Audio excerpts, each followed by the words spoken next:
मम नाम पारसः अस्ति। अहं सप्तम्या कक्षायां पठामि।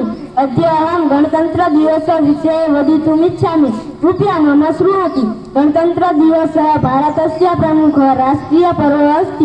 प्रतिवर्ष जनवरी मासस्य 28 दिनाङ्के गणतन्त्रदिवसः भवति।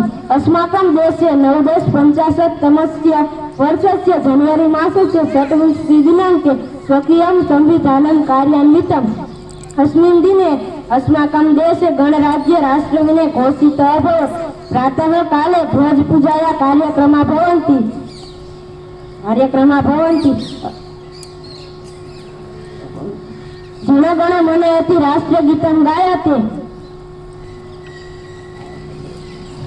भारतस्य एकः अद्भुतः परेडः भवति। परेडः मध्ये सुन्दराणि चित्राणि दर्शितानि सन्ति। भारतस्य राष्ट्रपति नमस्कारं करोति। अस्तु। भारत